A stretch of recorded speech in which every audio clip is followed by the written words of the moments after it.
오늘 함께 나눌 말씀은 로마서 12장 12절에서 13절에 있는 말씀입니다. 제가 읽겠습니다. 소망 중에 즐거워하며 환난 중에 참으며 기도에 항상 힘쓰며 성도들의 쓸 것을 공급하며 손 대접하기를 힘쓰라. 아멘. 사도 바울은 로마서 12장 5절에서 교회를 정의하는데 이렇게 정의합니다.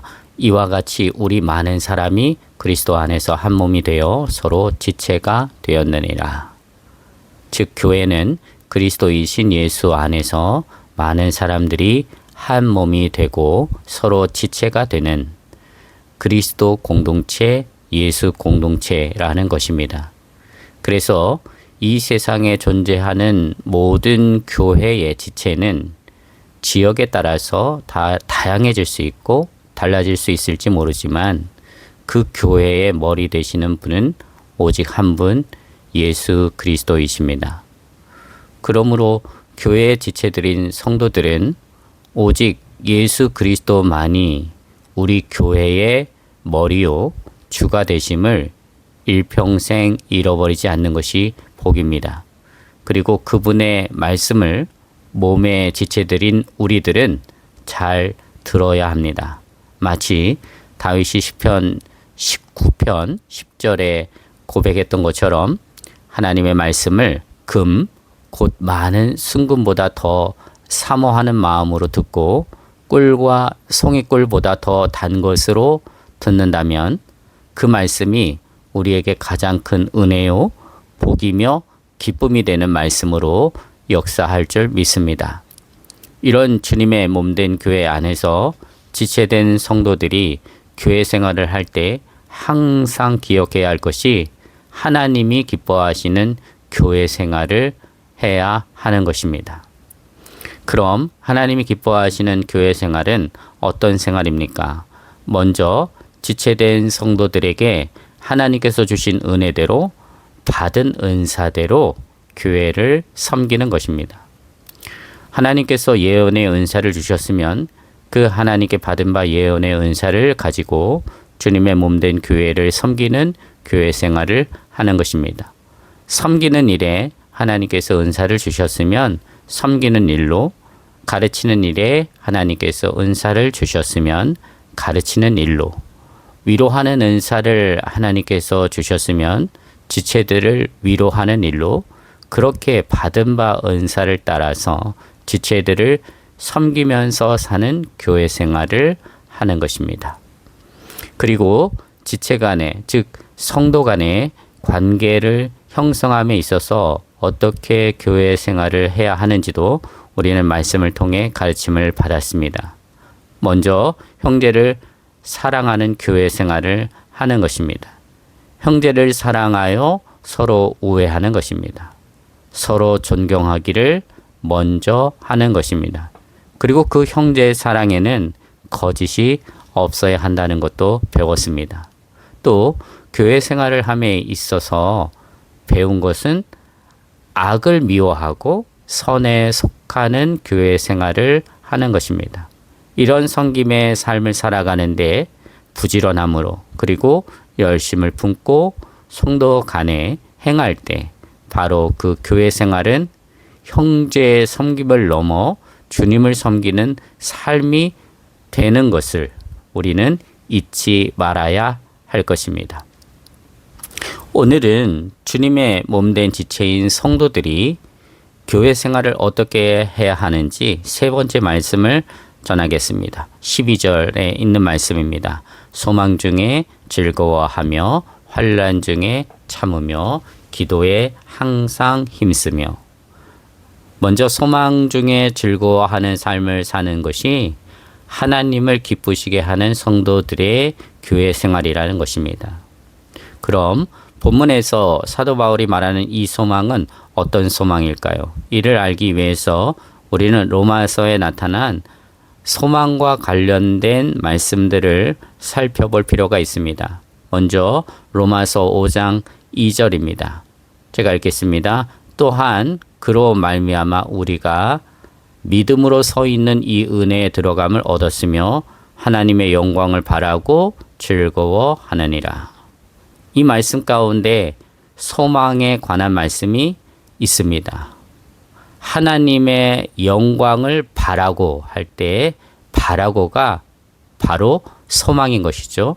이를 세번역 성경으로 읽으면 더 잘 알 수 있기 때문에 제가 세번역 성경으로 읽어드리겠습니다. 우리는 또한 그리스도로 말미암아 지금 서 있는 이 은혜의 자리에 믿음으로 나오게 되었으며 하나님의 영광에 이르게 될 소망을 품고 자랑을 합니다. 사도 바울이 말하는 로마서 5장 2절의 소망은 하나님의 영광에 이르게 될 소망입니다. 즉, 이 땅 너머에서만 볼 수 있고 취할 수 있는 궁극적이고 종말론적인 소망, 하나님께서 하나님의 자녀들에게만 약속하신 소망입니다. 그리고 로마서 8장 24절에서 25절에 보게 되어지면 소망에 관한 말씀이 나오는데요. 또 제가 읽겠습니다. 우리가 소망으로 구원을 얻었음에 보이는 소망이 소망이 아니니 보는 것을 누가 바라리요. 만일 우리가 보지 못하는 것을 바라면 참음으로 기다릴지니라.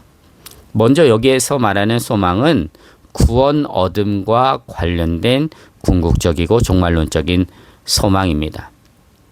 사실 구원을 얻는 것은 예수 그리스도를 나의 주님으로 믿고 고백할 때 그 즉시 이루어지는 것입니다.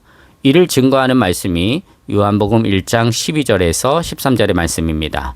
영접하는 자 곧 그 이름을 믿는 자들에게는 하나님의 자녀가 되는 권세를 주셨으니 이는 혈통으로나 육정으로나 사람의 뜻으로 나지 아니하고 오직 하나님께로부터 난 자들이니라. 즉 예수님을 영접하면 그 순간 예수 안에서 하나님의 자녀가 되는 권세를 얻는 것입니다. 또 구원과 관련된 말씀 한 구절을 보면 로마서 10장 10절입니다. 사람이 마음으로 믿어 의에 이르고 입으로 시인하여 구원에 이르느니라. 즉 예수를 그리스도로 믿어 입술로 고백하면 구원을 받는다는 것입니다. 이 구원의 진리를 사도 바울은 알고 있습니다.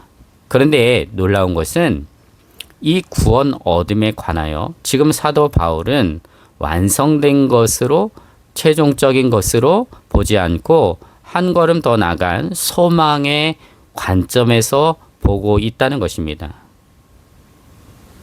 그 소망에 대하여서 사도 바울이 이렇게 말합니다. 보이는 소망이 소망이 아니니 보는 것을 누가 바라리요. 만일 우리가 보지 못하는 것을 바라면 참음으로 기다릴지니라. 보이는 소망이 소망이 아니니 보는 것을 누가 바라겠느냐. 이게 무슨 말씀입니까? 예수 그리스도를 나의 주님으로 고백함으로 얻게 된 구원은 이미 이루어진 것입니다. 그러니 그 구원은 더 이상 소망이 아닙니다. 성취된 것이죠. 예수를 믿는 믿음 안에서 이미 완성된 것이고요. 확증된 것이고요. 성취된 것입니다. 그러나 아직 그 구원은 역설적이게도 보이지 않는 소망 안에 있다는 것입니다. 그래서 바울은 이렇게 말합니다. 만일 우리가 보지 못하는 것을 바라면 즉 우리가 육신에 갇혀 지금은 볼 수 없는 그러나 하나님의 정하신 미래에 우리가 육신을 떠나 반드시 보게 될 궁극적이고 종말론적인 구원의 완성을 바라본다면 이 땅에서 믿음을 지키며 그 소망 가운데에서 인내함으로 기다려야 한다는 것입니다. 그러니 여기에서 말하는 소망도 이 세상에서 얻을 수 있는 그 무엇이 아니라 궁극적이고 종말론적인 구원의 소망이며 하나님께서 약속하신 소망입니다. 한 말씀만 더 살펴보겠습니다. 로마서 15장 13절의 말씀입니다. 소망의 하나님이 모든 기쁨과 평강을 믿음 안에서 너희에게 충만하게 하사 성령의 능력으로 소망이 넘치게 하시기를 원하노라. 여기 소망의 하나님이라는 표현은 곧 소망을 주시는 하나님이라는 뜻입니다. 그러므로 사도 바울이 로마서 15장 13절에서 말하는 이 소망은 인간에게서 시작하고 출발하는 것이 아닌 오직 하나님께서 주시는 소망을 말하고 있음을 알 수 있는 것이지요.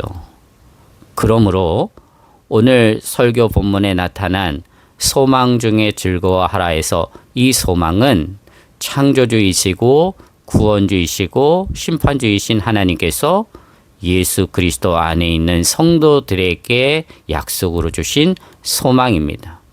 어떤 소망입니까? 육신의 몸을 벗고 주님이 오시는 그날에 예수님처럼 부활의 새 몸을 입는 영원한 부활의 소망입니다. 그리고 예수 그리스도 안에서 하나님께서 약속하신 영생을 누림으로 천국 백성으로 사는 그 영원한 삶, 영생의 소망인 것이죠. 더 나아가서 하늘에 속한 모든 신령한 복을 예수 그리스도 안에서 받아 누린 자로 스스로를 확인함으로 그 은혜에 감격하여 주님이 예비하신 그 천국에서 주님의 영광을 한없이 찬양하는 정말 세상 사람들은 전혀 알 수도 없고 이해할 수도 없는 그 영원한 기쁨의 산 소망입니다. 이 소망 중에 즐거워하라는 것이죠. 사랑하는 성도 여러분, 이 소망은 확실한 것입니다. 이 소망은 반드시 예수 그리스도 안에 있는 모든 성도들에게 주님이 오시는 그날에 다 성취될 것입니다. 어떻게 그것을 확신할 수 있습니까? 그 약속을 하신 근거가 되시는 분이 하나님이시기 때문입니다. 그래서 사도 바울은 이 확신에 찬 불변의 소망 가운데에서 살았기 때문에 세상에서 복음을 전하는 가운데 당하는 환난이나 핍박 중에서도 그 기쁨을 잃지 않았습니다. 사도 바울뿐만이 아닙니다. 사도들도 복음을 전하다가 공에 끌려가서 매를 맞으면서도 예수의 이름을 위해 능욕받는 일에 자신들이 합당하게 여겨졌다라고 하는 것에 대해서 오히려 기뻐했습니다. 사도들만이 아닙니다. 그 당시 이 소망을 가진 모든 성도들마다 그 소망 가운데에서 모든 환난들을 인내했습니다. 그리고 그 소망 가운데에서 오히려 즐거워하고 찬송하고 감사함으로 산 것이죠. 더 나아가서 그 소망 가운데에서 흔들리지 않고 언제나 거하는 자로 하나님 앞에 서기 위해서 그들은 기도에 항상 힘썼습니다. 바로 이것이 사도 바울이 하나님이 기뻐하시는 그 당시 성도들의 교회 생활인 것이죠. 오늘날에도 이런 성도들의 교회 생활, 소망 중에 즐거워하며 환난 중에 참으며 기도에 항상 힘쓰는 교회 생활은 여전히 중요합니다. 왜냐하면 사도 바울이 말한 이 소망은 그 당시 사람들에게만 주어진 것이 아니라 오늘 저와 여러분에게도 주어진 소망이기 때문입니다.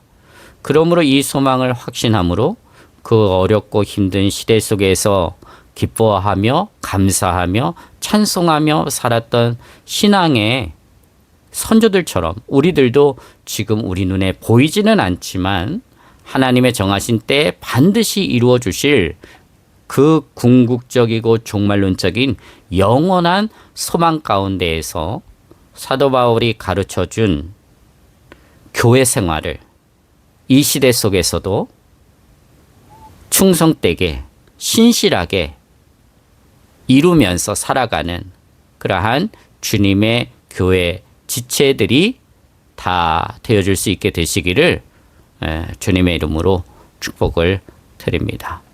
감사합니다.